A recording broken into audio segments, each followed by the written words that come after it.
force afin d'exécuter tes ordres. Ouvre notre intelligence, donne-nous un cœur qui t'aime plus que tout et qui t'accepte. Te rendons toute la gloire au nom de Jésus. Saint-Esprit, merci.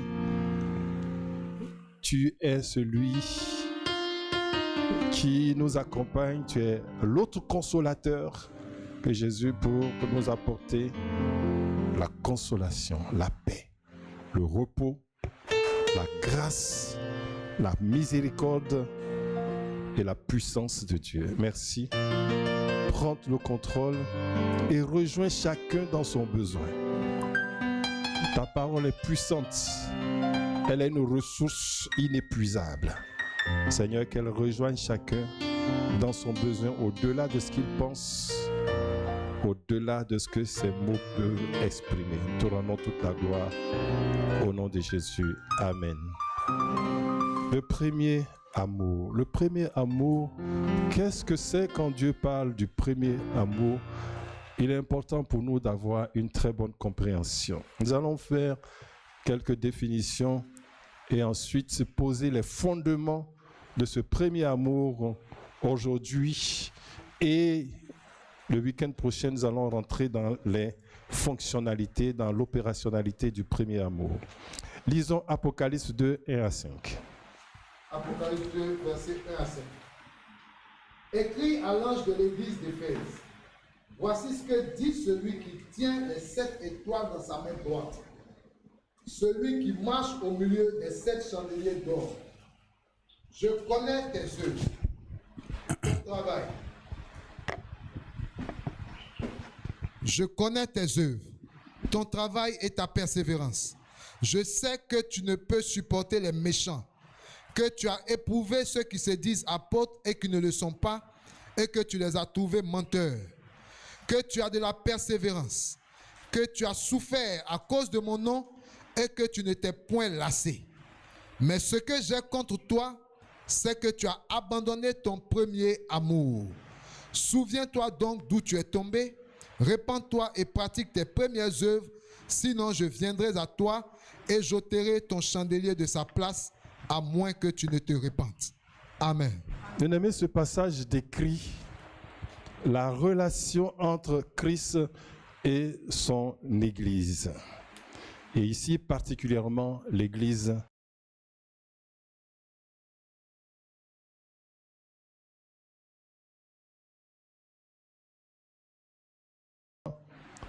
Christ et l'Église d'une part et le mariage. La relation entre le mariage et l'Église est une relation analogique. Ça veut dire qu'ils sont comparables et le mariage et l'Église sont semblables dans la forme et dans le fond, car il s'agit d'une alliance. Lisons Éphésiens 5, 22 à 33. Éphésiens 5, les versets 22. Femmes, soyez soumises à vos maris comme au Seigneur. Or, de même que l'Église est soumise à Christ, les femmes aussi doivent l'être à leur mari en toutes choses. Verset 25.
Une seule chair signifie un corps unique. Et l'Église aussi, c'est pareil, c'est un corps unique, c'est le corps du Christ. Constitue un même mystère. Quand je dis ces deux entités, il s'agit de l'Église et le mariage, constituent un même mystère. C'est ce que nous dit l'apôtre Paul. Et un mystère révèle, c'est une vérité cachée, c'est une réalité qui est cachée à nos yeux et il faut une révélation pour y arriver. Et dans ces conditions, ce qu'on peut dire, c'est que l'Église et le mariage ne sont pas seulement analogiques, mais synergiques. Ça veut dire quoi? Analogique, on a dit que c'est comparable. Quand on dit synergique, c'est-à-dire que les efforts de l'Église et les efforts du mariage sont conjugués pour avoir les mêmes effets. Amen. Donc, une église qui ne s'occupe pas des mariés, c'est une église qui n'a pas de force. Fonctionne à 50%. Amen. Voilà.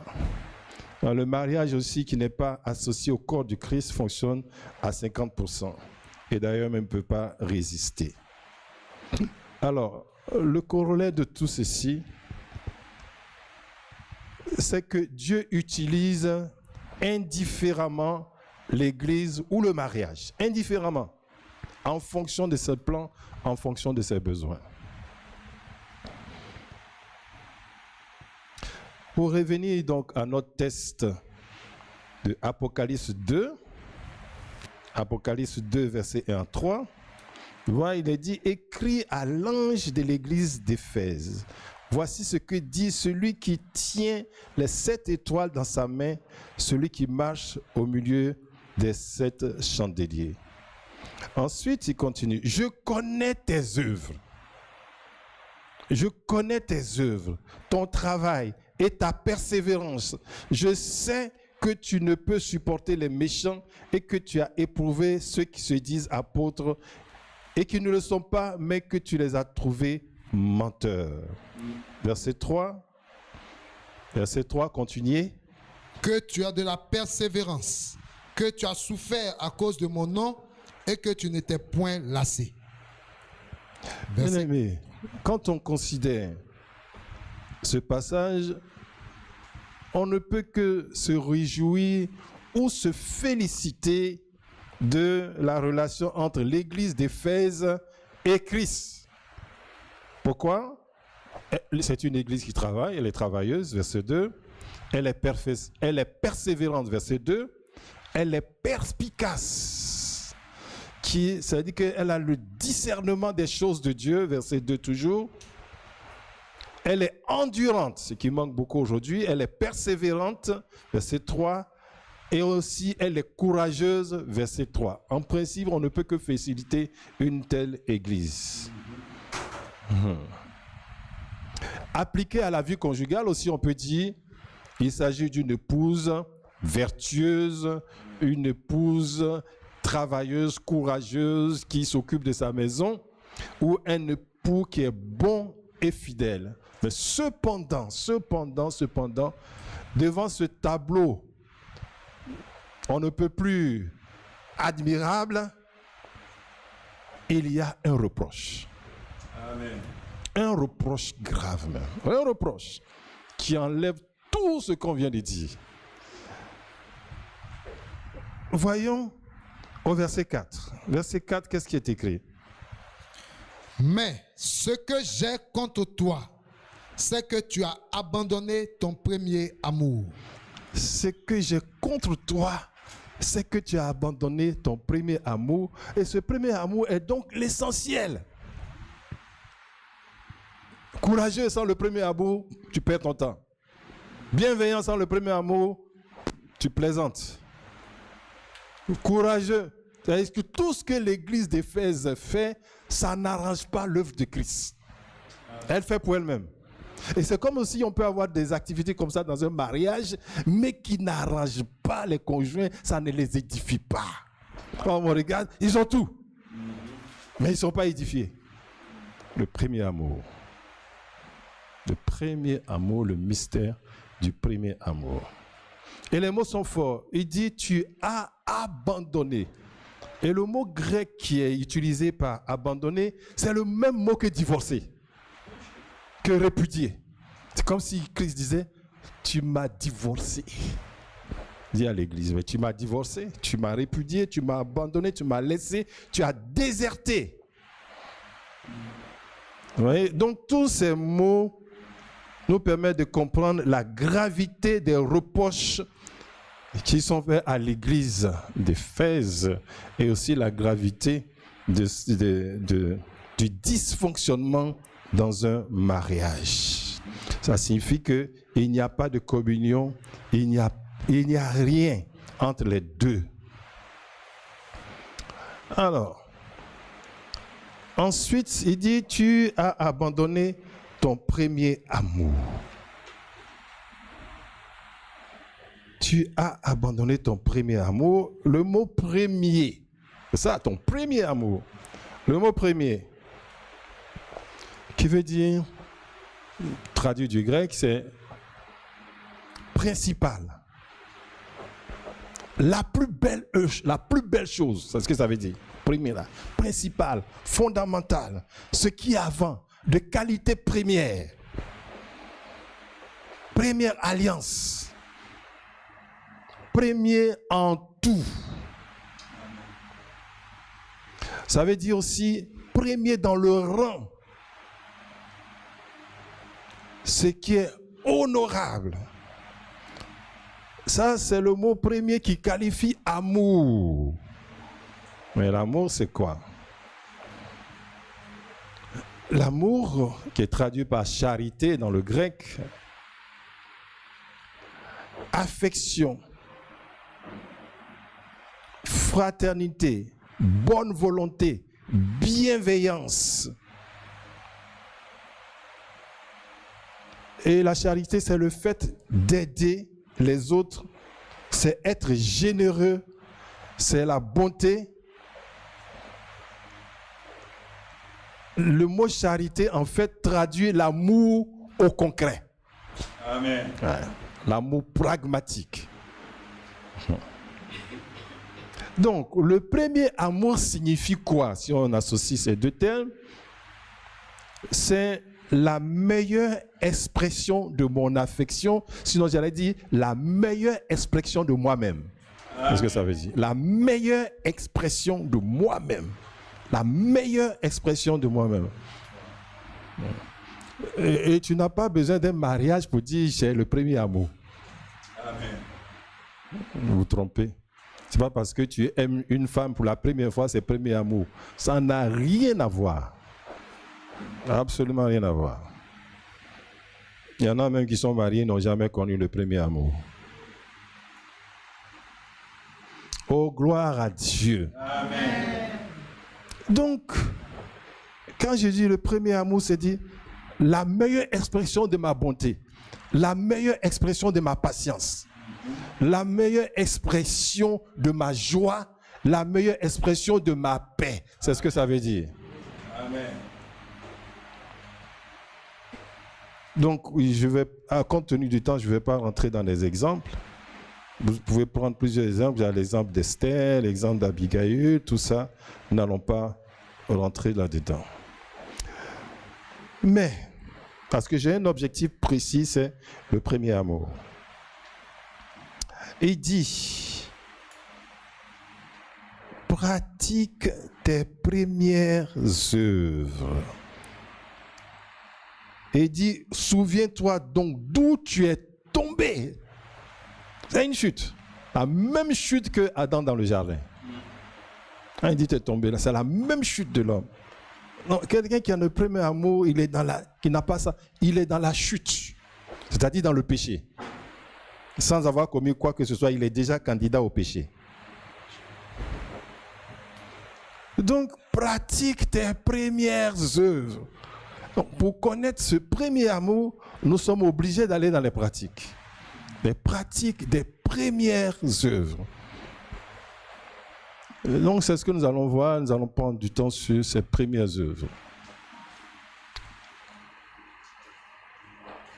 Le premier amour, donc, renvoie aussi à la notion de référentiel. d'originel et d'original. Donc, quand on parle de référentiel, ça signifie ce qui fait autorité, ce qu'on doit consulter. Ensuite, quand on parle d'originel, c'est ce qui a trait à l'origine, c'est-à-dire la source. Quelle est la source? Et quand on parle d'original, c'est ce qui n'a pas été fait d'après un autre modèle. C'est le modèle lui-même. Ça qui est l'original. Donc, le premier mot, c'est un référentiel, c'est originel et c'est original. Qu'est-ce que ça veut dire? Tout ceci nous amène à parler des fondements de l'amour conjugal. À cet effet, nous avons besoin de nous poser la question suivante. Comment tout a commencé? Il faut aller à l'origine. Comment tout a commencé? Et encore, cette question qui trotte dans notre tête, comment quelque chose qui a bien commencé se termine par un chaos, par un divorce? C'est une question. Alors, pour le savoir, il nous faut aller au commencement, comme Jésus lui-même nous invite dans Matthieu 19, verset 1 à 8.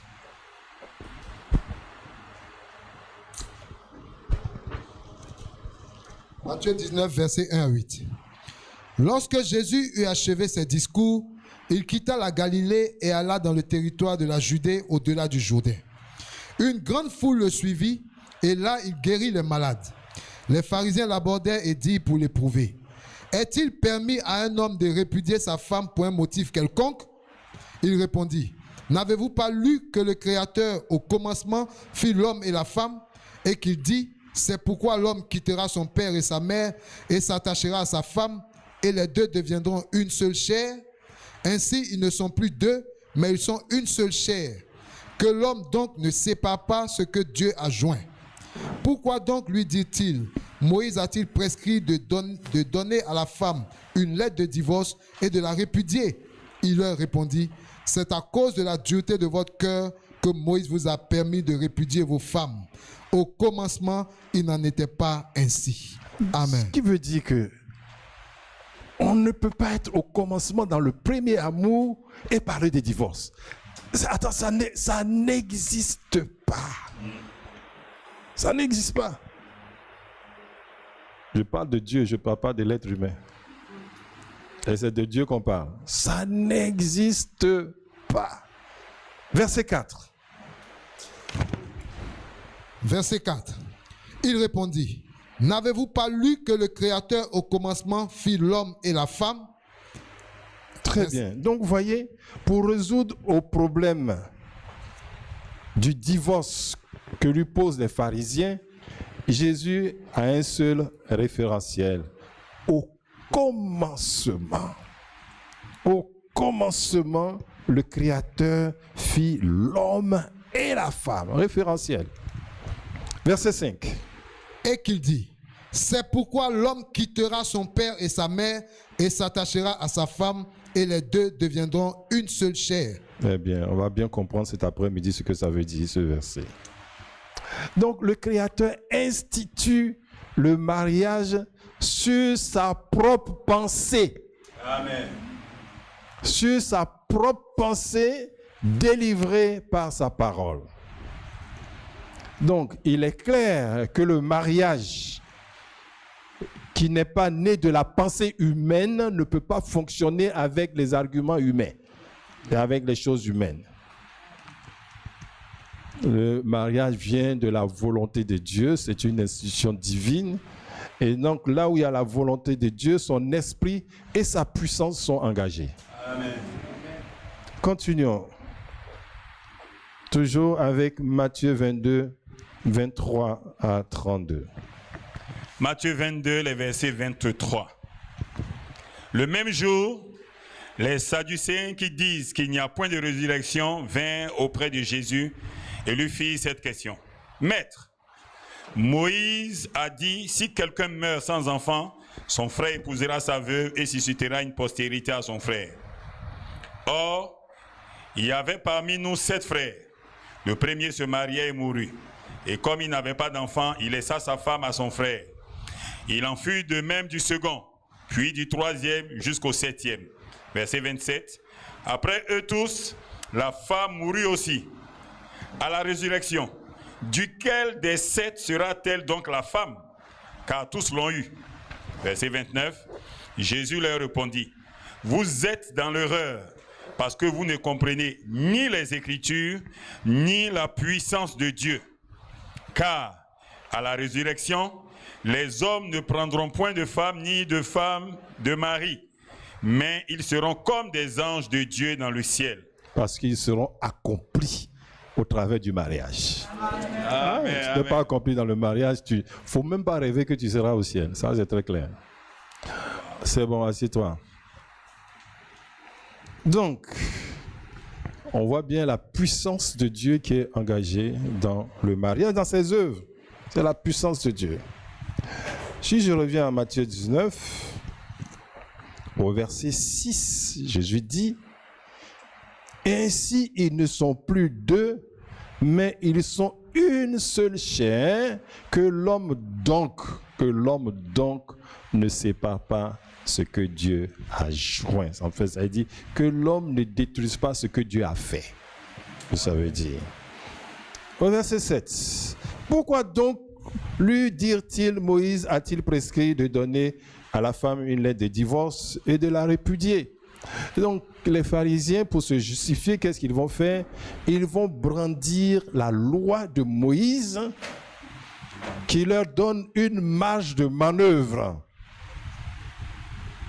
pour gérer, d'après eux, l'institution qu'est le mariage. Verset 8, qu'est-ce que Jésus dit? C'est à cause de la dureté de votre cœur que Moïse vous a permis de répudier vos femmes. Au commencement, il n'en était pas ainsi. Donc Moïse a simplement fait un document, un témoignage qui va contre celui qui divorce. C'est l'attestation de son mauvais cœur. Qu'est-ce que ça veut dire? Et il pense que c'est une bonne chose. Voilà. Oh, gloire à Dieu. Amen. Jérémie 17, verset 9 à 10. Allons-y.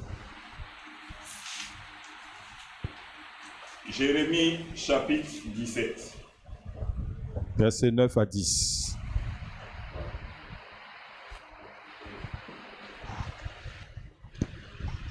Ok. Jérémie, chapitre 17, verset 9 au verset 10. Il est écrit.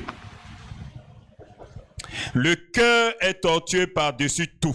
Tu vois, le cœur est tortueux par-dessus tout. Dieu dit, dans tout l'univers, là, il n'y a rien de plus tortueux que le cœur de l'homme. Vas-y. Et il est méchant. Il est méchant. Et non seulement il est tortueux, tortueux, ça veut dire qu'il est trompeur. Et puis il est méchant. Tu vas avec un cœur comme ça au mariage. Continue. Qui peut le connaître? Qui peut le connaître? Dieu même renonce même à ça. Regardez ce cœur tortueux. Continue. Verset 10. Moi, l'Éternel, je prouve le cœur, je sonde les reins, pour rendre à chacun selon ses voies, selon le fruit de ses œuvres. Donc, ton mariage est à l'image de ton cœur. Amen. Ce que ça veut dire. Et on va voir ça, on va développer davantage encore. Ton mariage est à l'image de ton cœur. Il dit non, c'est Dieu qui a fait ce mariage. Bien sûr. Avec le cœur que tu as. Et c'est toi qui vas manger les fruits. C'est ce que ça veut dire. Merci Seigneur. Amen. Donc la conclusion de Jésus, c'est qu'au commencement, il n'en était pas ainsi. Donc nous avons tous intérêt à aller au commencement. Au commencement de la création, c'est que le mariage n'est pas effacé, le plan de Dieu pour le mariage n'est pas effacé, c'est pas suranné, on n'a pas à raccommoder ou à faire quoi que ce soit, le plan de Dieu reste unique. Amen. Donc, la question du mariage doit se référer au commencement de la création et non à la loi de Moïse. Allons donc au commencement pour voir les premières œuvres du mariage. Les premières œuvres du mariage. Alors, pour cela, lisons Genèse 1, versets 27 à 28 et le verset 31. Genèse 1, verset 27 à 28. Dieu créa l'homme à son image. Il le créa à l'image de Dieu. Il créa l'homme et la femme. Dieu les bénit et Dieu leur dit, soyez féconds, multipliez, remplissez la terre et l'assujettissez, et dominez sur les poissons de la mer, sur les oiseaux du ciel et sur tout animal qui se meut sur la terre. Verset 31. Dieu vit tout ce qu'il avait fait et voici cela était très bon. Ainsi il y eut un soir et il y eut un matin, ce fut le 6e jour. Amen. Très bien. Donc, le mariage a commencé dans la Genèse au 6e jour. En fait, ce qu'on voit le 6e jour n'est que le fleuron de ce qui a été fait avant le 6e jour. Donc, et quand Dieu a fait le mariage, après il se repose. Donc, c'est la dernière œuvre. Non seulement c'est la dernière œuvre, mais aussi c'est son chef-d'œuvre. Amen. Voilà. Dieu s'est reposé le 7e jour après avoir confié la création au couple. Donc, il est important que nous voyions comment les choses ont été mises en place.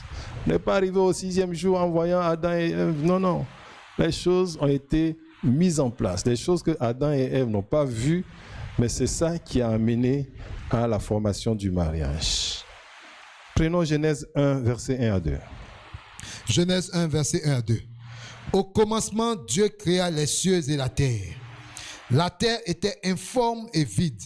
Il y avait des ténèbres à la surface de l'abîme et l'Esprit de Dieu se mouvait au-dessus des eaux. Très bien. Donc, la première chose qu'on doit voir avant le mariage, ou le premier fondement, c'est la présence de Dieu. Amen. La présence de Dieu a été la première fondation du mariage. Elle est matérialisée ici par le mouvement de l'esprit à la surface des eaux. Ces eaux-là représentent toutes les ressources surnaturelles dans les mains de Dieu. Toutes les ressources. Toutes les ressources. La sagesse, l'intelligence, tout ce que tu as, l'or, l'argent, tout se trouve dans ces eaux sur lesquelles l'Esprit de Dieu se meut. Prenons Éphésiens 3, versets 8 à 10 et Romains 11, 33 à 36. Éphésiens 3, les versets 8 au verset 10. À moi qui suis le moindre de tous les saints, cette grâce a été accordée d'annoncer aux païens les richesses incompréhensibles de Christ. Voilà les richesses incompréhensibles ici. Allons-y. Et de mettre en lumière quelle est la dispensation du mystère caché de tout temps en Dieu qui a créé toutes choses. Verset 10. Afin que les dominations et les autorités dans les lieux célestes connaissent aujourd'hui par l'Église la sagesse infiniment variée de Dieu. La sagesse infiniment variée de Dieu se trouve dans ces eaux-là. Romains 11, versets 33 à 36. Romains 11, 33 à 36. Ô profondeur de la richesse, de la sagesse et de la science de Dieu, que ses jugements sont insondables et ses voies incompréhensibles. Car qui a connu la pensée du Seigneur ou qui a été son conseiller? Qui lui a donné le premier pour qu'il ait à recevoir en retour? C'est de lui, par lui et pour lui, que sont toutes choses. À lui la gloire dans tous les siècles. Amen. Donc vous voyez, toute cette richesse se trouve dans ces eaux-là. Et Dieu merci, l'Esprit se meut sur cette richesse. Donc si tu as accès à l'Esprit, tu as accès aux ressources de Dieu. Amen. Et la clé pour avoir accès à la sagesse de Dieu, c'est la révélation de la parole de Dieu. Psaume 119, verset 98 et le verset 130. Verset 98. Tes commandements me rendent plus sage que mes ennemis. Tu vois, des commandements, rien que des commandements te rendent plus sage que tes ennemis. C'est que tu as déjà le dessus sur tes ennemis. Si Amen. tu es plus sage. Allons-y. Car je les ai toujours avec moi. Et le verset 130. 100? 130. 130. Il est écrit, la révélation de tes paroles est claire. Elle donne de l'intelligence aux sages, aux simples. Tu vois l'Esprit de Dieu qui se meut sur les eaux. Voilà. Tu n'as pas accès à l'Esprit, mais tu peux avoir accès à la parole de Dieu. Amen. Et lorsque tu as accès à la parole de Dieu, tu vas avoir accès aux richesses de Dieu, aux ressources surnaturelles. Donc, cette même parole est d'ailleurs l'épée de l'esprit. La parole de Dieu est l'épée de l'esprit, Éphésiens 6, 17. Et la parole de Dieu est aussi esprit et vie, Jean 6, 63. Donc, la parole de Dieu est la porte d'entrée dans l'univers de Dieu. On peut voir cela dans Ézéchiel 2, versets 1 à 3. Et Isaïe 55, versets 8 à 10. Ézéchiel 2, versets 1 à 3.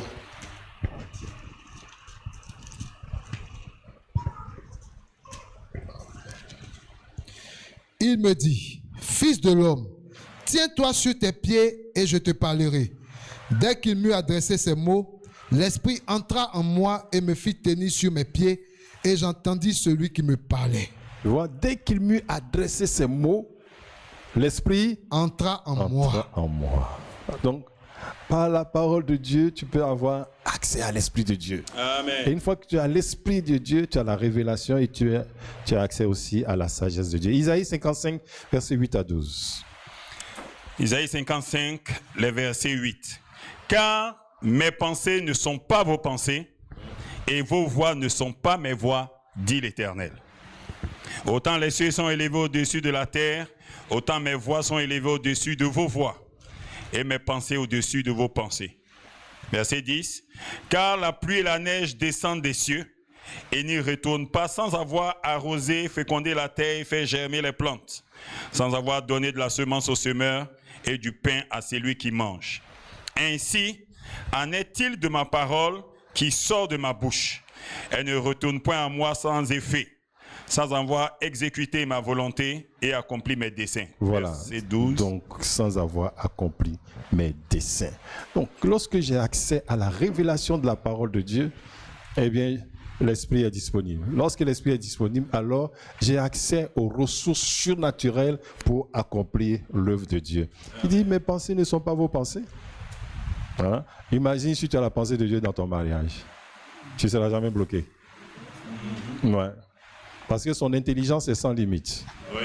Alors tu dis, aïe, cette affaire-là, la femme m'a parlé, comment je vais faire? Tu as une limite.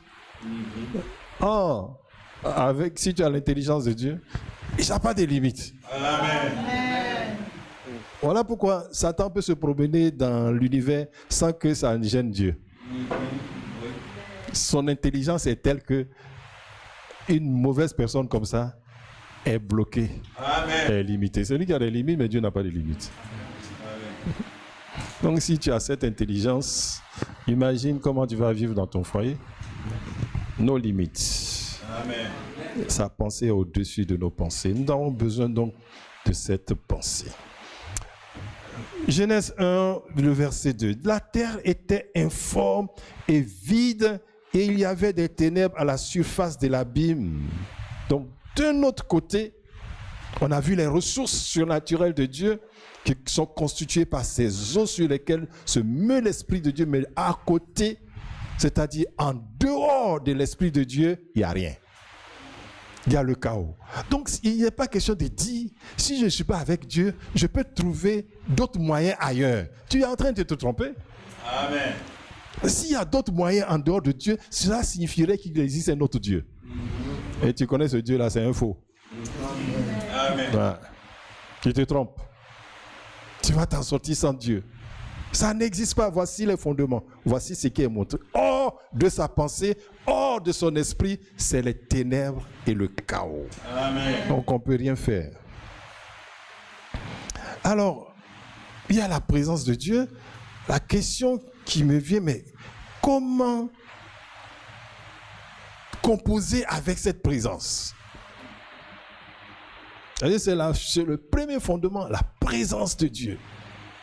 Et vous connaissez tous, ont péché et sont privés de la présence glorieuse de Dieu. La seule souffrance sur la terre, ce n'est pas les méchants, mais c'est la présence de Dieu. Qui n'est pas disponible, accessible et opérationnelle. Pour toute la terre. Alors cela nous renvoie au deuxième élément qui est la parole de Dieu. On a vu la présence de Dieu. Ça c'est indispensable. Tu ne peux pas avoir de premier amour sans la présence de Dieu. Mais le second élément, c'est la parole de Dieu. Amen. Parce que, tu vois, il y a le chaos et puis il y a les ressources surnaturelles. Comment composer avec ça? Il faut une communication et cette communication vient par la parole de Dieu. Amen. Genèse 1, versets 3 à 5. Donc nous voyons, après la présence de Dieu, la parole de Dieu. Genèse 1, verset 3 à 5. Dieu dit que la lumière soit et la lumière fut. Dieu vit que la lumière était bonne et Dieu sépara la lumière d'avec les ténèbres. Dieu appela la lumière jour et il appela les ténèbres nuit. Ainsi il y eut un soir et il y eut un matin. Ce fut le premier jour. Amen. Ça c'est la chose la plus extraordinaire qu'on puisse voir. Chose la plus extraordinaire. On a l'Esprit de Dieu qui se met sur les eaux. Il y a le chaos d'un côté. On a dit qu'il y a la présence de Dieu. Mais on ne voit pas de personnages. Il n'y a pas de figure. On aurait pu dire, il y a quelqu'un. Mais personne ne peut dire, il y a quelqu'un. Amen. Mais à un moment, on entend Dieu dit. Alléluia. Dieu dit. Il est le premier acteur. Amen. Le premier et le dernier. Amen. Le premier acteur capable de parler, de se montrer en fait dans cet univers. Amen. Et quand il se montre, il parle. Amen. Sa parole est sa visibilité. Amen. Dieu dit. Donc quand il dit, il exprime une volonté, il exprime une intention, il manifeste une décision. Dieu dit. Donc Dieu est le premier acteur dans sa divine présence. Personne ne parle pour lui. Il décide de le faire lui-même et il dit que la lumière soit. Et au même instant, la Bible dit et la lumière fut. Et la lumière est aussi appréciée. Appréciée. Donc on voit ici que la parole manifeste l'autorité et la puissance de Dieu. La lumière va être examinée. La lumière va être approuvée. Dieu vit que la lumière était bonne. Cela montre que la venue de la lumière était vraiment intentionnelle. Ce n'est pas venu par hasard. C'est une intention. Donc s'il a une intention, c'est qu'il a une vision, il a quelque chose qu'il veut réaliser, donc il vient de commencer. Et la lumière permet au Créateur de faire des séparations et ensuite de classer les choses selon sa volonté. La lumière est appelée jour. C'est la lumière de la révélation de la parole de Dieu. Amen. Donc, ce qui permet de rester dans la présence de Dieu, c'est la révélation de la parole. C'est-à-dire que si tu n'as pas la révélation de la parole de Dieu, bien-aimé, tu es séparé de Dieu. Tu es hors de sa présence. Ouais. Donc, comment un mariage peut fonctionner sans la parole de Dieu? La parole adressée au mariage. Non, tu es séparé. Séparé de sa présence.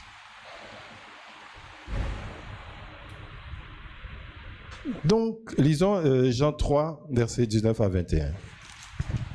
Jean 3, les versets 19. Et ce jugement, c'est que la lumière étant venue dans le monde, Les hommes ont préféré les ténèbres à la lumière parce que leurs œuvres étaient mauvaises. Ouais, leurs œuvres sont mauvaises. Donc, ces œuvres-là, ça ne peut pas être dans la présence de Dieu. Ce sont les œuvres du chaos. Ok, ils peuvent se retirer. Ce sont les œuvres du chaos. Allons-y. Car quiconque fait le mal hait la lumière. Ah oui, quiconque fait le mal est la lumière. Il ne peut pas rester dans la présence de Dieu. Allons-y. Et ne vient point à la lumière, de peur que ses œuvres ne soient dévoilées. Verset 21. Mais celui qui agit selon la vérité vient à la lumière, afin que ses œuvres soient manifestées, parce qu'elles sont faites en Dieu. Voilà, elles sont faites en Dieu, elles sont faites avec les choses de Dieu, avec les œuvres de Dieu. Donc, l'une des forces de la lumière, c'est la vérité. La lumière, en fait, dévoile la vérité. Ça met la vérité à nu. Et ceux qui ne sont pas conformes à la vérité de Dieu vont fuir. Ouais. Jean 1, versets 3 à 4. Jean 1, le verset 3 au verset 4. Toutes choses ont été faites par elle, et rien de ce qui a été fait n'a été fait sans elle. En elle était la vie, et la vie était la lumière des hommes. La lumière, lui, dans les ténèbres, et les ténèbres ne l'ont point reçue. C'est bon. Donc, l'une des forces de la lumière, c'est de dévoiler la vérité. C'est-à-dire mettre la vérité en évidence. La lumière est porteuse de vie. Donc, la vie dans la présence de Dieu est soutenue par la lumière et la vérité. Et ces deux sont constitués dans la parole de Dieu. Donc, on vient de voir la présence de Dieu, qui est incontournable. Si tu n'es pas dans la présence de Dieu, tu es dans le chaos. Ça va pas compliqué. Ensuite, comment demeurer dans cette présence? Il faut qu'il parle. Il faut qu'il parle. Il est le seul acteur principal, acteur des acteurs. Après lui, il n'y a pas un autre acteur. Amen. Et qu'il parle. Et quand il parle, ça apporte la vie et la vérité. Donc déjà, on est au premier jour, mais la vie sous forme spirituelle est positionnée. Troisième chose que nous allons voir, qui sont les choses, tout ça sont les choses du mariage, qui sont les choses du premier amour. Ce sont les œuvres de Dieu. On dirait plutôt les bonnes œuvres de Dieu. Amen. Après, entre la lumière et la création de l'être humain, on a ce qu'on appelle les bonnes œuvres de Dieu. Amen. Quelles sont ces bonnes œuvres? Il y a 5 bonnes œuvres de Dieu entre la lumière et la création de l'homme. Versets 6 à 10, allons-y. Jean 3, le verset 6. Genèse 1, verset 6 à 10. Genèse 1, verset 6 à 10. Dieu dit qu'il y ait une étendue entre les eaux et qu'elle sépare les eaux d'avec les eaux. Et Dieu fit l'étendue et il sépara les eaux qui sont au-dessous de l'étendue d'avec les eaux qui sont au-dessus de l'étendue, et cela fut ainsi. Dieu appela l'étendue ciel. Ainsi, il y eut un soir et il y eut un matin. Ce fut le second jour. Verset 9. Dieu dit que les eaux qui sont au-dessous du ciel se rassemblent en un seul lieu et que le sec paraisse. Et cela fut ainsi. Dieu appela le sec terre et il appela la main des eaux mer. Dieu vit que cela était bon. Très bien, amen. Tu vois, on commence à terminer par Dieu vit que cela était bon. Donc Dieu vient de réaliser une bonne œuvre. Quelle est cette bonne œuvre? Ce sont les espaces. Les espaces, l'étendue ciel, l'étendue terre aimait. Donc Dieu est en train de faire quoi? De créer un cadre environnemental. Un cadre environnemental dans lequel, eh bien, ça qui constitue le premier amour. Un cadre environnemental de ce premier amour. On continue. Deuxième œuvre de Dieu, versets 11 à 13. Puis Dieu dit, que la terre produise de la verdure, de l'herbe portant de la semence, des arbres fruitiers donnant du fruit selon leur espèce et ayant en eux leur semence sur la terre. Et cela fut ainsi. La terre produisit de la verdure, de l'herbe portant de la semence selon son espèce et des arbres donnant du fruit et ayant en eux leur semence selon leur espèce. Dieu vit que cela était bon. Ainsi il y eut un soir et il y eut un matin. Ce fut le troisième jour. Vous voyez, il n'y a que des bonnes choses. Donc, la seconde bonne œuvre, c'est quoi? La verdure. Amen. La verdure et des arbres fruitiers. Cette verdure va constituer le premier embellissement, la première décoration du cadre.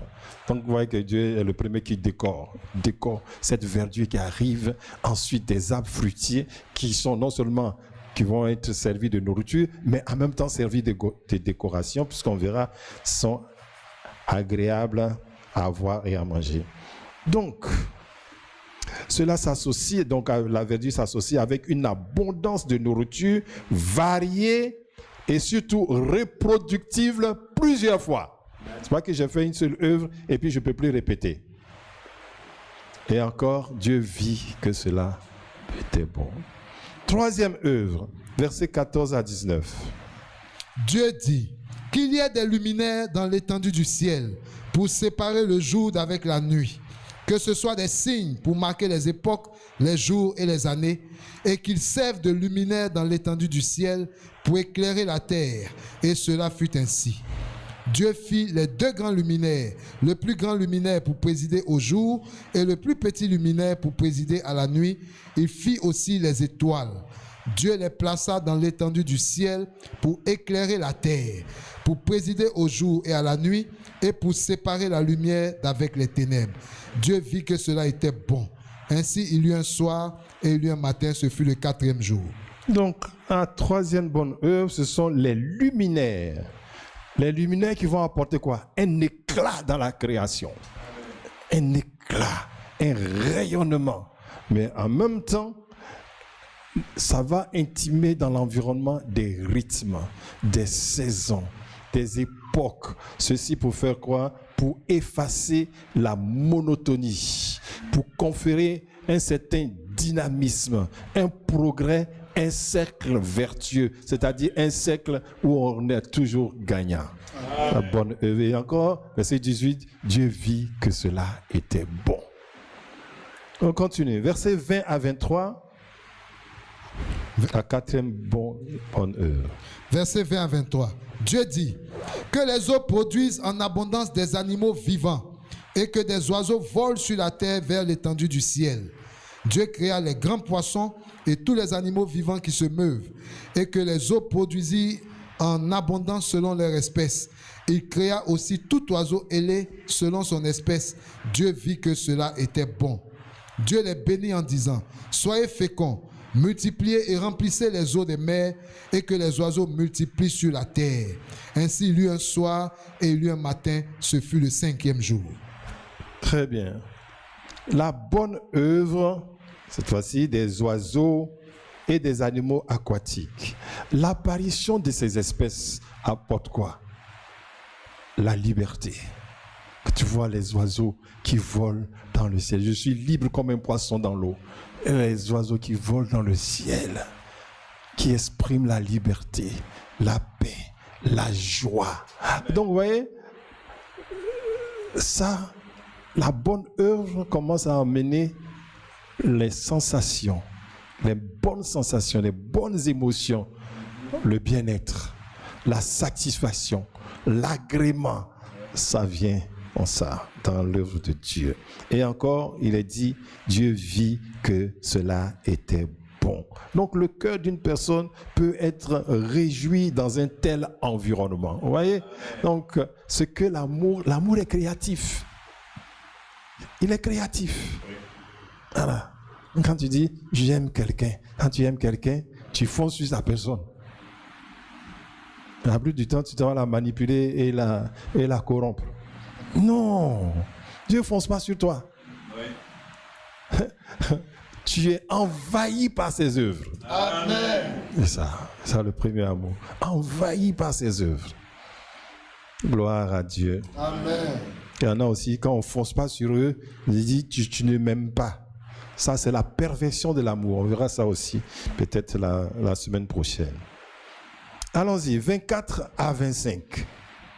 Dieu dit que la terre produise des animaux vivants selon leur espèce, du bétail, des reptiles et des animaux terrestres selon leur espèce, et cela fut ainsi. Dieu fit les animaux de la terre selon leur espèce, le bétail selon son espèce, et tous les reptiles de la terre selon leur espèce. Dieu vit que cela était bon. Amen. La cinquième dernière œuvre, c'est ça, avant l'homme, c'est la bonne œuvre des animaux terrestres, c'est-à-dire le bétail, les grands animaux. Ça exprime quoi? Ça exprime la force. La force et surtout la main-d'œuvre. La main-d'œuvre. Ceux qui vont travailler dans le jardin, la main-d'œuvre qui est au service de la création, ce sont ces animaux-là. Donc, ils traduisent la disponibilité, l'aide et le soutien. Vous voyez, 5 bonnes œuvres libérées par la présence et la parole de Dieu. Amen. Et maintenant, on arrive à l'apparition de l'être humain. Genèse 1, versets 26 à 28. Genèse 1, 26 à 28. Puis Dieu dit, faisons l'homme à notre image, selon notre ressemblance, et qu'il domine sur les poissons de la mer, sur les oiseaux du ciel, sur le bétail, sur toute la terre et sur tous les reptiles qui rampent sur la terre. Dieu créa l'homme à son image. Il le créa à l'image de Dieu, il créa l'homme et la femme. Dieu les bénit et Dieu leur dit, soyez féconds, multipliez, remplissez la terre et l'assujettissez, et dominez sur les poissons de la mer, sur les oiseaux du ciel et sur tout animal qui se meut sur la terre. Amen. Très bien. Après ces 5 bonnes œuvres, l'apparition de l'homme, eh bien, c'est comme si on passe à une autre phase. L'être humain apparaît dans la création comme un être privilégié. Amen. Si tu ne sais pas que tu es privilégié, ça c'est un handicap pour toi. Ouais, tu es privilégié. Faisons l'homme à notre image et selon notre propre ressemblance. Donc on voit le désir du Créateur de faire paraître un être exceptionnel qui soit sa réplique sur la terre. Amen. Ce n'est pas autre chose que ça. Ça, c'est l'origine. Mais si tu te soutiens, comment on appelle ça, tu te réfères en dehors de ce qui est écrit, mais tu te perds et tu rentres dans la perversion. L'être humain apparaît comme quelqu'un d'exceptionnel. Quelqu'un qui est la réplique de la personne et de la personnalité divine sur la terre. Bien-aimé, l'être humain est le premier amour de Dieu. Amen. Un amen sans foi. L'être humain est le premier amour de Dieu sur la terre. Amen. C'est pourquoi il le crée à son image et selon sa propre ressemblance. Il crée 2 êtres dans une seule image divine. 2 êtres dans une seule image divine. Il crée le mâle en premier et la femelle en deuxième position, mais en parfaite harmonie avec le mâle, pour devenir la même image. Alors, pour mieux comprendre cette œuvre, allons à Genèse chapitre 2, versets 7 à 15. Genèse chapitre 2, verset 7. Bien aimé, il faut bien sûr tout ce qu'on est en train de faire pour ne pas perdre pied. Après, tu vas dire, je n'ai pas bien compris ici, là. Et si tu n'as pas bien compris ici, là, ce que tu n'as pas bien compris, là, c'est ce que tu fais dans la vie, dans ton foyer, dans tes fiançailles, dans ta vie affective. Donc, tu ferais mieux de bien comprendre. Allons-y. Verset 7. L'Éternel Dieu forma l'homme de la poussière de la terre.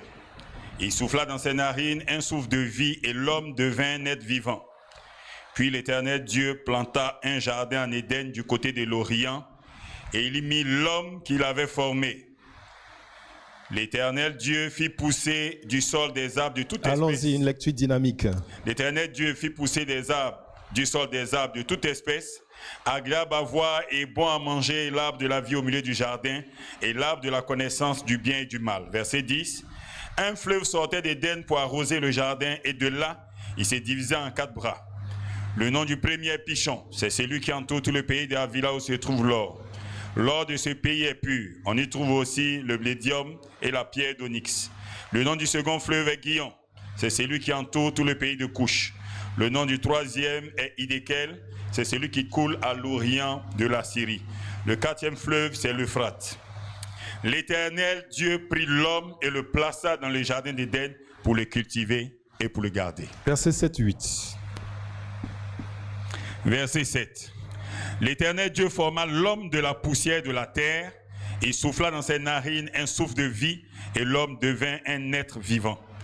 Puis l'Éternel Dieu planta un jardin en Éden, du côté de l'Orient, et il y mit l'homme qu'il avait formé. Très bien.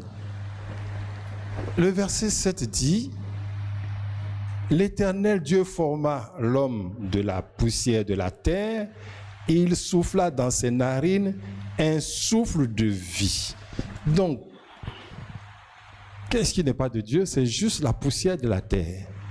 Et quand il souffle en lui un souffle de vie, il s'agit du souffle de vie du Dieu vivant. Amen.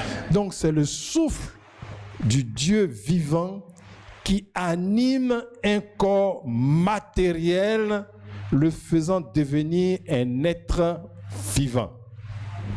Donc, c'est une autre personne différente de Dieu, mais rappelant Dieu dans le fond et la forme. Amen. C'est Dieu même qui le voit là. Dans ce sens, c'est un fils de Dieu doué d'une volonté propre et d'un libre arbitre.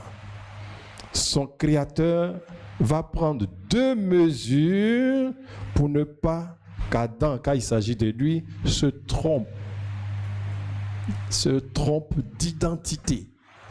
Dieu prend la terre, la poussière, il donne une forme et il souffle. Quand on dit il souffle, donc ça part de Dieu lui-même. Ça rentre, donc c'est Dieu lui-même qui est là. C'est Dieu lui-même qui est là. Exactement, c'est Dieu même qui est là.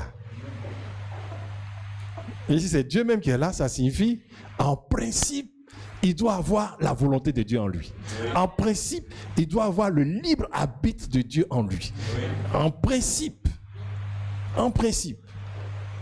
Mais Dieu l'a rendu aussi libre, comme lui-même est libre. Amen. Mais c'est quelqu'un de dangereux qui est là. Ah oui. C'est quelqu'un de dangereux qui est là. Mais il n'est pas dangereux s'il est son fils. C'est ça la question. Il n'est pas dangereux s'il est son fils. S'il n'est pas son fils, en principe, on va voir, il doit même disparaître. C'est ce qu'il faut que tu comprennes. C'est Dieu même qui est là. Voici, on va voir les mesures que Dieu va prendre. Premièrement, l'implantation dans le jardin d'Éden. Verset 8 à 15. On reprend le verset 8 à 15. L'implantation dans le jardin d'Éden, on l'a mis déjà. Verset 9, allons-y. L'Éternel prit l'homme et le mit dans le jardin. Allons-y. Verset 9. L'Éternel Dieu fit pousser du sol des arbres de toute espèce, agréables à voir et bons à manger. Et l'arbre de la vie au milieu du jardin, et l'arbre de la connaissance du bien et du mal. Verset 10. Un fleuve sortait d'Éden pour arroser le jardin, et de là, il s'est divisé en 4 bras. Le nom du premier est Pichon. C'est celui qui entoure tout le pays d'Avila où se trouve l'or. L'or de ce pays est pur. On y trouve aussi le blédium et la pierre d'onyx. Le nom du second fleuve est Guillon. C'est celui qui entoure tout le pays de Couche. Le nom du troisième fleuve est Idékel. C'est celui qui coule à l'orient de la Syrie. Le 4e fleuve est l'Euphrate. Verset 15. L'Éternel Dieu prit l'homme et le plaça dans le jardin d'Éden pour le cultiver et pour le garder. Voilà. Donc, vous voyez, la manière dont Dieu l'a formé, il est sous haute surveillance. Première mesure. Donc, Dieu l'implante dans le jardin d'Éden. Il est installé dans les bonnes œuvres de Dieu, les 5 bonnes œuvres qu'on a vues tout à l'heure. Il est installé dans ces 5 bonnes œuvres. Pourquoi? Afin qu'il voit combien il est aimé. Amen. Combien il est aimé. Combien il est aimé. Ceux qui ont fait l'expérience du ciel, qui sont morts et puis qui ont donné leur témoignage, qui ont rencontré le Seigneur, ils disent: tu n'as pas besoin de demander, Seigneur, si tu m'aimes. Tu es pénétré de l'amour de Jésus. Amen. Tu es entouré, tu es encensé, tu dis: ah, tu vois combien l'amour, toutes ces paroles ne font que te rassurer, t'édifier, etc. Là, tu dis: mais pourquoi je ne ressens pas ça ici comme ça? La foi. Parce que là, ta chair qui est là, n'est pas faite pour sentir ce que ce genre de sentiment ne peut pas supporter. Amen. Voilà, c'est pour ça que ça se fait dans l'esprit. Tu dois croire que Dieu est véridique. Quand il dit qu'il t'aime, il t'aime. Pointe à la ligne. Amen. Le jour où tu vas expérimenter véritablement, tu vas le ressentir, tu n'es plus avec nous. Tu es avec lui. Ouais, sans ce corps perverti. Donc, vous voyez, c'est ça. Adam devait voir, il devait sentir cet amour. Donc, Dieu l'a installé entièrement dans le jardin. Il voit toutes ces richesses, tout cela. Et puis, il voit aussi qu'une existence glorieuse lui a été donnée. Une existence glorieuse. Enfin, il n'a besoin de rien. Sauf répondre aux besoins de Dieu. Amen. C'est tout. Deuxième mesure. Donc, on a implanté dans le jardin, j'allais dire, ça devrait suffire. L'autorité de la parole de Dieu, allons-y, Genèse 2, 16 à 17.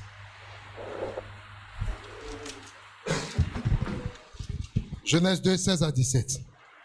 L'Éternel Dieu donna cet ordre à l'homme: tu pourras manger de tous les arbres du jardin, mais tu ne mangeras pas de l'arbre de la connaissance du bien et du mal, car le jour où tu en mangeras, tu mourras. Amen. Alors, quand ça arrive là, on se dit: aïe, Dieu l'aime ou bien il ne l'aime pas? Pourquoi cet ordre? Et là, ce qu'on voit, c'est que Dieu se réserve le droit d'entrer dans la vie d'Adam et lui intimer un ordre. Amen. Ouais?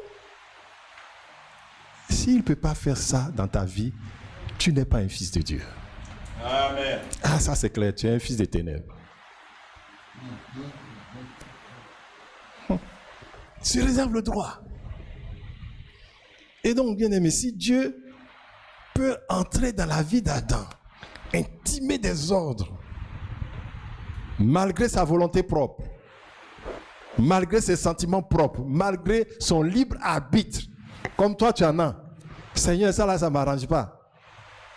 Hein? Tu as le temps de dire ça ne t'arrange pas. C'est qui n'est pas dans ta vie.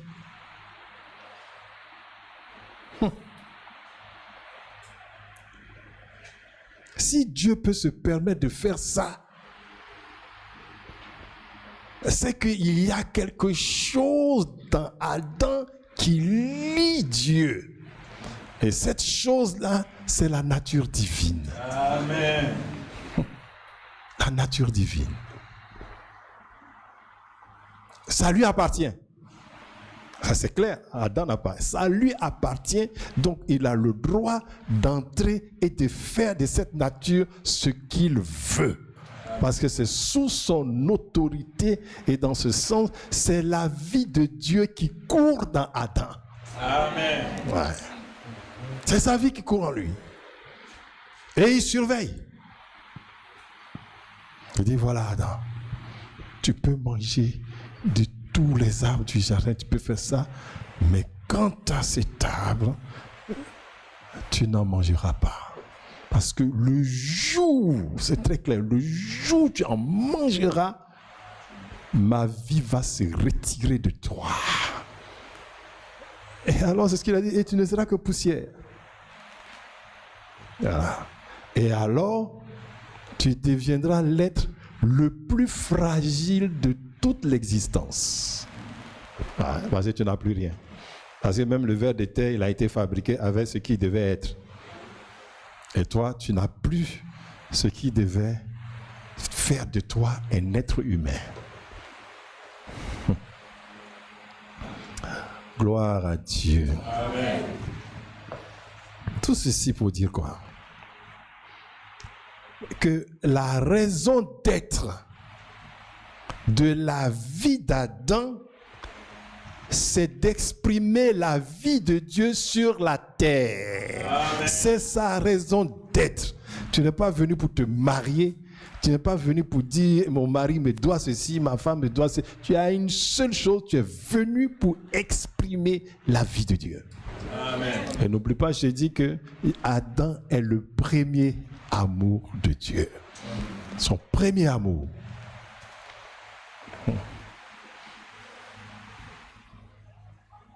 Adam donc est le premier amour de Dieu parce que c'est en lui que l'Éternel a déversé la plénitude, je pèse bien mes mots, la plénitude de son amour pour qu'il en soit le premier dispensateur de la vie de Dieu sur la terre. Voilà. Premier dispensateur de la vie de Dieu sur la terre. Voilà. Comme Dieu lui-même. C'est ce que Jésus dit. Il dit, comme le Père a la vie en lui-même, ainsi le Fils de l'homme a la vie en lui-même. Et Adam, fils de Dieu, avait la vie en lui-même. Amen. Voilà pourquoi il était surveillé de près. Il faut qu'il soit un véritable fils pour être un vrai premier amour de Dieu. Amen.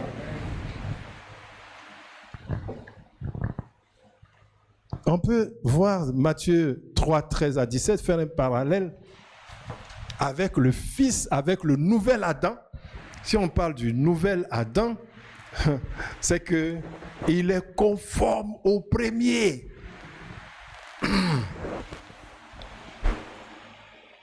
Adam est conforme au nouvel Adam. Et le nouvel Adam aussi était conforme au premier. Sauf, bien sûr, qu'il est le vrai Fils de Dieu. Original. Adam est originel, lui il est l'original. Alléluia. Allons-y. Matthieu 3, 13 à 17. Matthieu 3, 13 à 17. Alors Jésus vint de la Galilée au Jourdain vers Jean pour être baptisé par lui. Mais Jean s'y opposait en disant, c'est moi qui ai besoin d'être baptisé par toi et tu viens à moi. Jean a raison. Jean a tout raison. Parce que ce qui est dans Jésus là, c'est sorti de Jésus pour venir en lui. Donc lui, il ne peut pas apporter une contribution à ce qui est là. C'est pas possible. Il a perçu et il avait raison. Sauf qu'il y a des règles. Allons-y. Jésus lui répondit, laisse faire maintenant, car il est convenable que nous accomplissions ainsi tout ce qui est juste. Ah, laisse faire. Laisse faire. Parce que on est en train d'accomplir quelque chose. Ce que ton grand-père Adam a fait. Je suis obligé d'être en lui pour ressortir. Amen. Alléluia. Allons-y. Et Jean ne lui résista plus. Dès que Jésus eut été baptisé, il sortit de l'eau. Et voici les cieux s'ouvrirent. Les cieux ne peuvent que s'ouvrir parce que la nature divine est là. Amen. Amen. Amen. Continue. Les cieux s'ouvrirent. Oui. Et il vit l'Esprit de Dieu descendre comme une colombe et venir Et sur lui. cet esprit qui se mouvait sur les eaux et par lequel Adam a été créé revient sur la terre. Amen. Waouh. Donc si Jésus te dit tu as la vie, bien aimé, ne réfléchis même pas, tu as la vie. Amen. C'est la force qu'avait Adam. Répète la voix.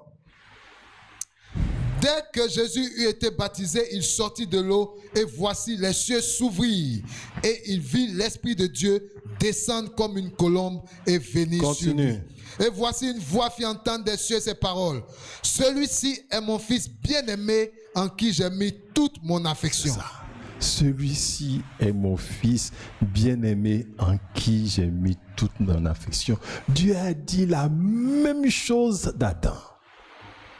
Même chose. Adam a reçu exactement la même parole. Mon fils bien-aimé en qui j'ai mis toute mon affection.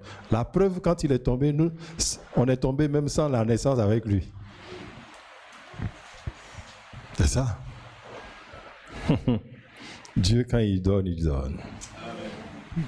Allons-y. Matthieu 17, 1 à 7.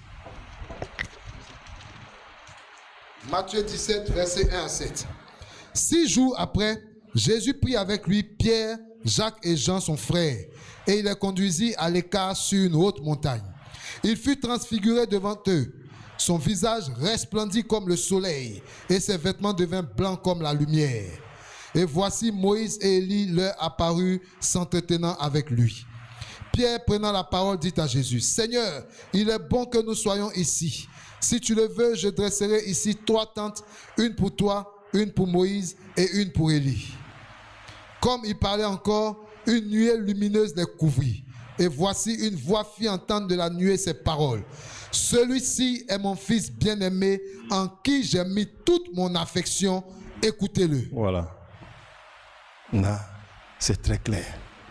C'est la même chose. Adam a reçu le même pouvoir. Et là, la voix dit, écoutez-le.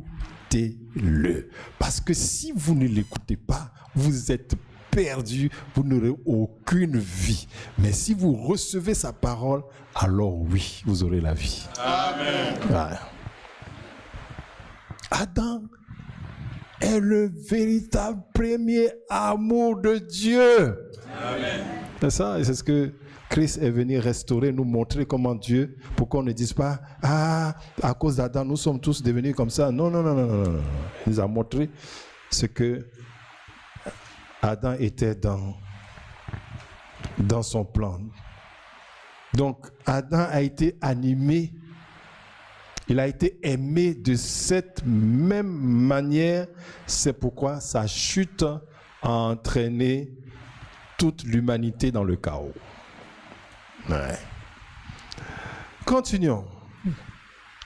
Donc, Adam, le premier amour de Dieu, est installé. Genèse 2, versets 18 à 25, de la nomination des animaux au mariage. Verset 18.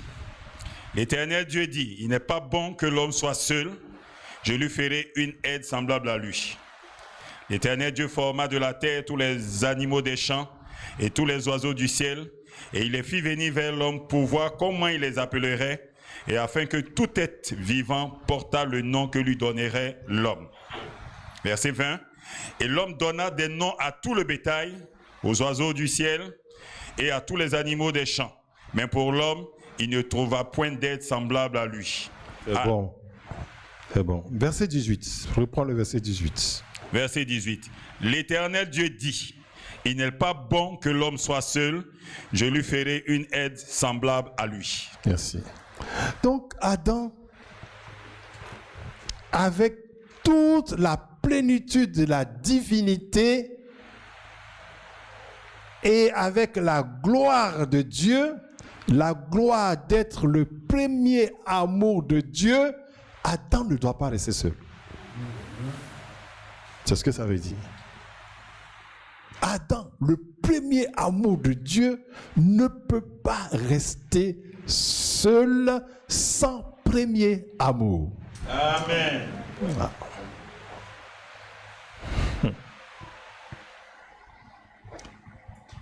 Il est à l'image et selon la ressemblance de Dieu.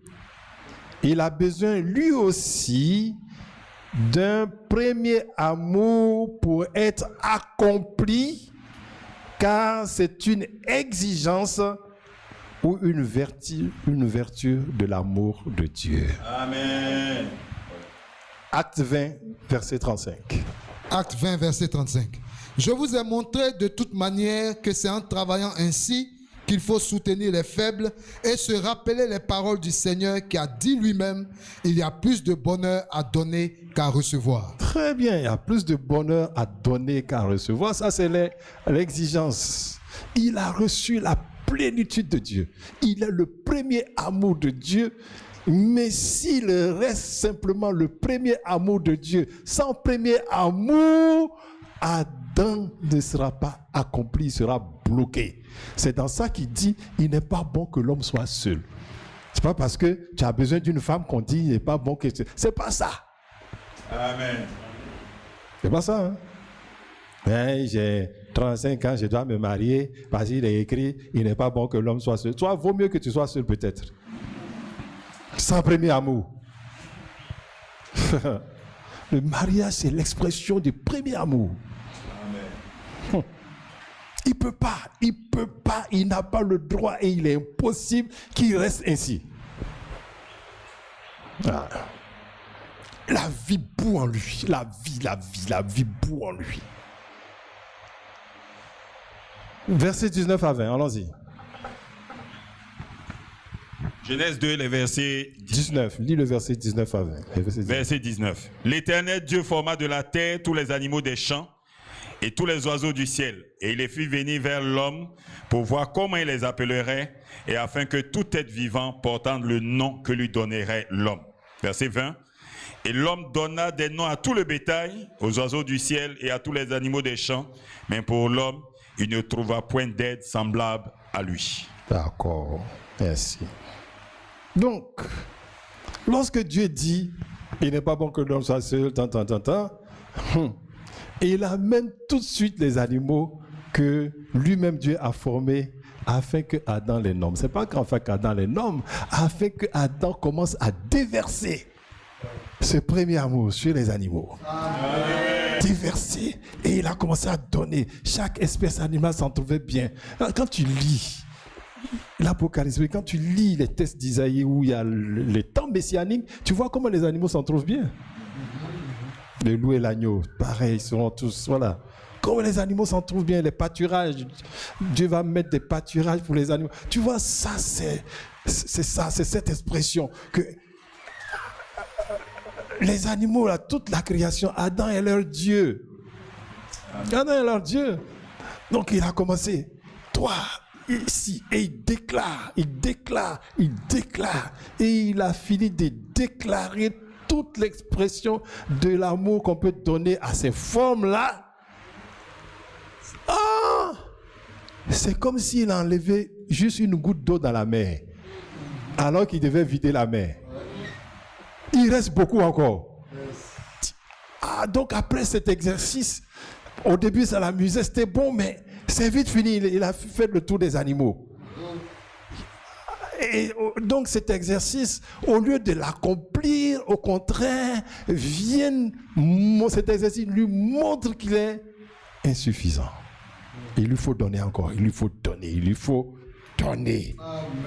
Et il faut qu'il donne, sinon ça va se pervertir. Donc, il est complètement désabusé et il reste presque malheureux. il n'a pas pu donner à aucune espèce animale cette grâce du premier amour. Oh là, notre Dieu dit, non, il faut qu'on fasse autre chose. Amen. Et il est sous surveillance. Avant qu'Adam déconne pour aller ailleurs, parce qu'il va essayer de créer autre chose. Et il serait capable. Pouf, allez, dors. Allons-y, versets 21 à 22. Verset 21. Alors, l'Éternel Dieu fit tomber un profond sommeil sur l'homme qui s'endormit. Il prit une de ses côtes et referma la chair à sa place. L'Éternel Dieu forma une femme de la côte qu'il avait prise de l'homme et il l'amena vers l'homme.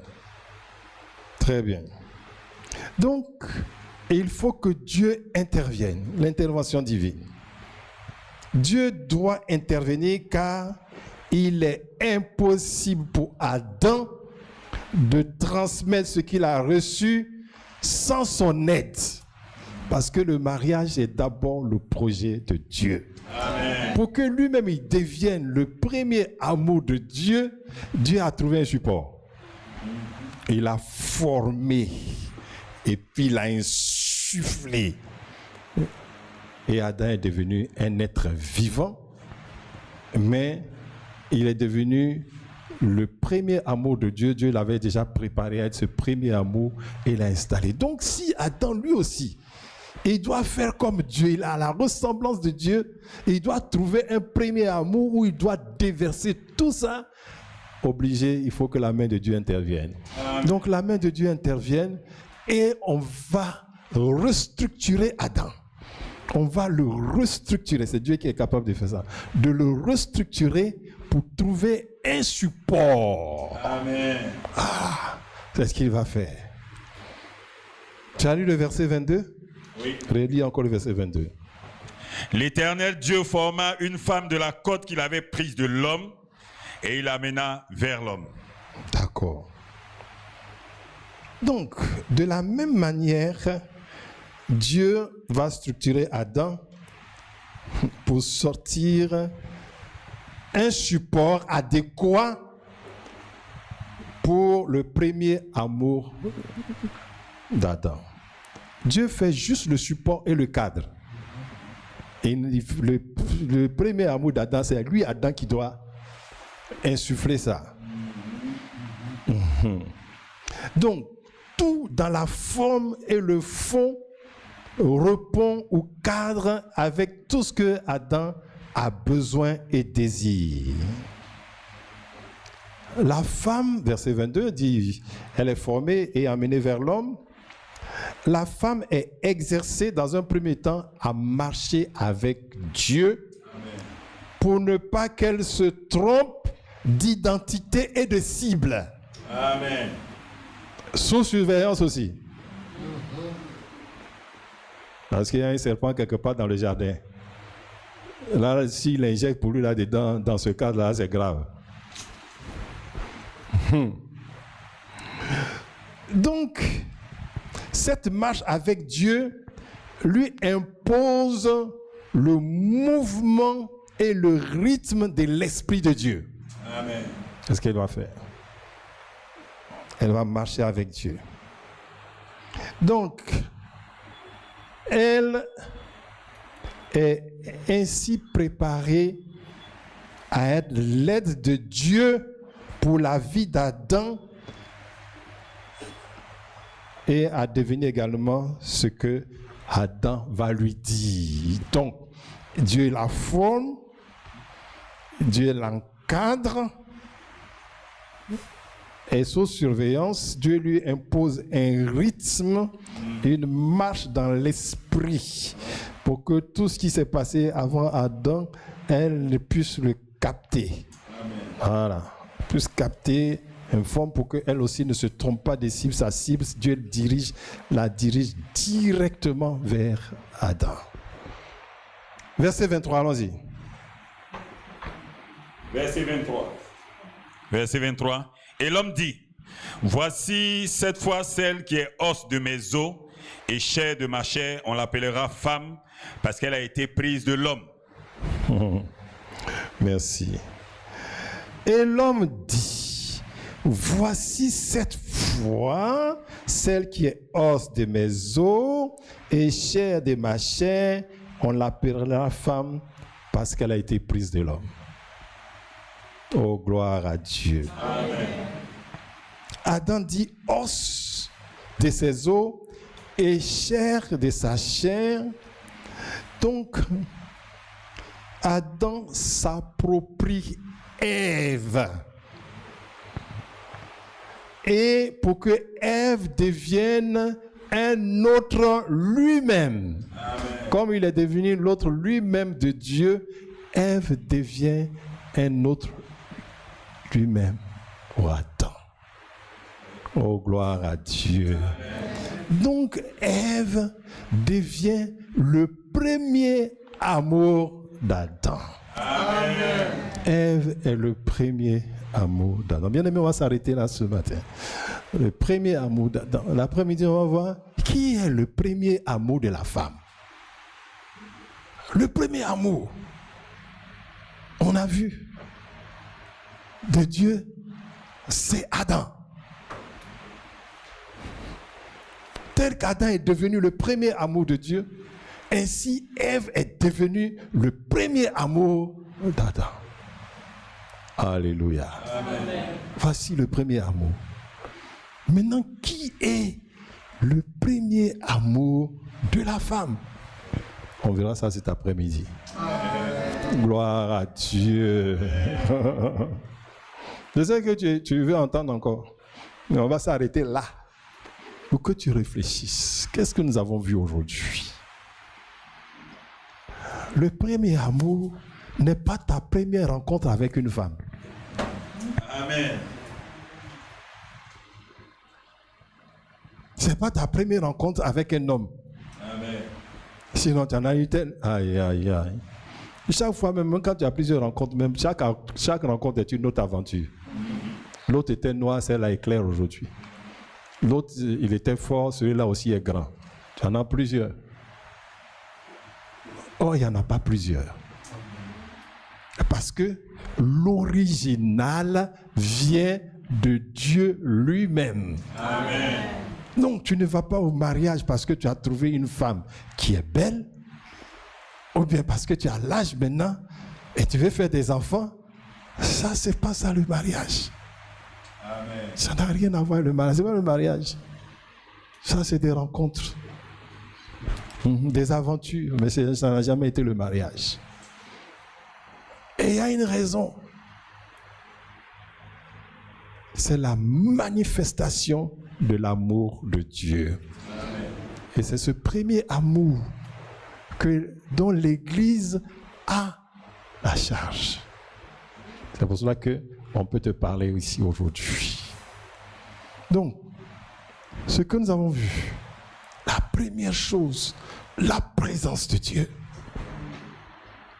C'est là que ça s'est construit avant que Adam même ne paraisse sur la scène. Donc, avant de parler de mariage, Dieu doit être sur ta scène. Amen. Et Dieu n'est pas dans ta scène. Ensuite, la parole de Dieu doit être accessible. Une fois que tu as reçu la parole, que tu l'as gardée, en ce moment, tu demeures dans sa présence. Amen. Et une fois que tu peux demeurer dans sa présence, Dieu a préparé, comme on a vu, 5 bonnes œuvres dans lesquelles tu dois être inondé et baigné de l'amour de Dieu. C'est comme ça que Adam a été inondé et baigné et qu'il a compris qu'il est le premier amour de Dieu et qu'il était à la disposition de Dieu. Même quand Dieu lui donne le commandement, il n'est pas amoindri, il n'est pas affaibli, il n'est pas inquiet. Au contraire, il retrouve sa plénitude. Et Dieu lui donne la création, mais il dit, attends, la création m'a pas été donnée pour que j'en juge comme ça. Je ne serai jamais accompli si moi aussi je ne trouve pas mon premier amour. Amen. Alléluia. Et pour que ça fonctionne bien et que ça reflète le premier amour divin lui-même,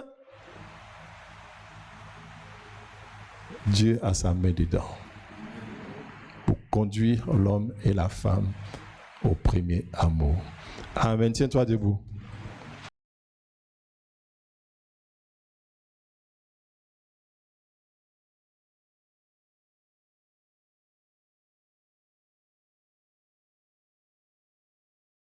Bénissons, Seigneur, nous t'exaltons, Seigneur, nous te magnifions. Merci de m'avoir fait comprendre les choses. Le mariage n'est rien sans ce premier amour. Seigneur, repositionne-moi en toi. Repositionne-moi en toi. Repositionne-moi en toi. Renouvelle mon intelligence afin que je comprenne correctement les choses. Merci Seigneur. Gloire à toi Seigneur.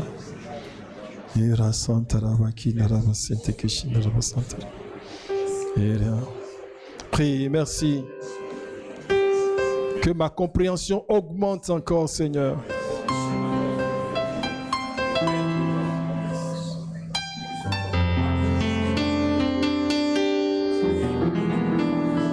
Merci pour la révélation de ta parole.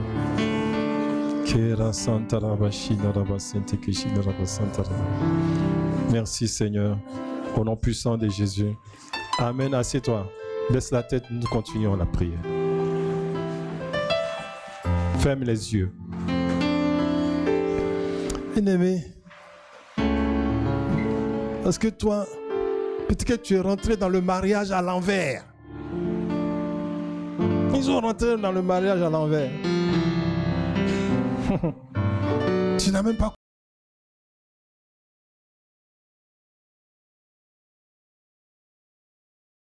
que des aventures, que d'aventures et que de péchés. Aujourd'hui, le nouvel Adam qui fait grâce et nous a permis de connaître cette sagesse de Dieu. Seigneur, je te demande pardon. Parce que je suis parti à l'aventure. Je n'ai jamais été dans ta présence. Je n'ai jamais saisi ta parole pour demeurer dans ta présence. Et je n'ai pas compris que j'étais moi-même l'objet de ton amour, le premier amour. Et j'ai voulu construire ma vie sur ce qui est propre à moi, à mes sentiments et mes émotions. Et je n'ai fait que pécher. Jésus, sauve-moi. J'ai besoin d'être repositionné. Ta parole nous a montré ce matin que tu es ce nouvel Adam. Donc tout ce qui a été détruit dans le premier Adam, Seigneur, en venant à toi, on est repositionné. Je veux être repositionné, Seigneur. Donc le Saint-Esprit invite toutes les personnes qui veulent être repositionnées dans leur relation avec Dieu, afin d'être repositionnés dans leur mariage, pour que ce soit des véritables témoins. C'est de ces personnes dont on a besoin maintenant. Tiens-toi debout et avance, nous allons prier.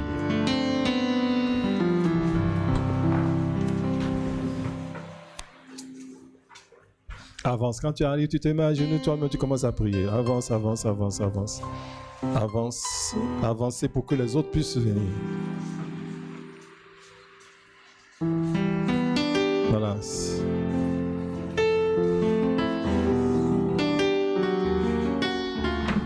Ouais, tu peux te mettre à genoux pour demander, c'est un signe d'humilité. Dieu fait grâce aux humbles et résiste aux orgueilleux. Tout simplement et humblement, Seigneur, je n'avais pas compris. Fais-moi grâce. Et en cela, j'ai péché. Volontairement, involontairement, j'ai péché par ignorance, par la... Tout, j'ai péché. J'ai tout loupé. Parce que ma vie a été construite en dehors de ce premier amour. Mais aujourd'hui, par ton Fils, je veux être repositionné. Si tu as déjà donné ta vie à Jésus, tu peux prier directement comme ça. Mais si tu n'as pas encore donné ta vie même à Jésus, tu confesses en disant: Seigneur Jésus, je reconnais que j'ai péché. Je suis un pécheur. Pardonne-moi mes péchés. Lave-moi de mes fautes, purifie-moi. Fais de moi une nouvelle création. Que je sois une nouvelle création et repositionne-moi dans ton premier amour. Tu es le premier amour divin, le véritable premier amour. Repositionne-moi en moi. Toi qui as déjà donné ta vie à Jésus, c'est là que tu pries: Seigneur, je n'avais pas compris que le mariage était ainsi. Je suis parti dans le mariage sans savoir ce que c'est que le premier amour. Mais aujourd'hui, tu m'as éclairé. Seigneur, tu m'as éclairé. Repositionne-moi. Repositionne-moi. En tant qu'époux, Seigneur, que je puisse voir ma femme comme ce premier amour divin. En tant qu'épouse, Seigneur, permets-moi aussi de manifester le premier amour. Prie. Merci Seigneur, nous te bénissons, nous te rendons grâce. Merci pour ces bien-aimés qui se sont avancés. Seigneur, c'est toi qui veux les repositionner. C'est toi qui veux reconstruire leur vie pour en faire des exemples sur la terre et des modèles. Merci de les recevoir.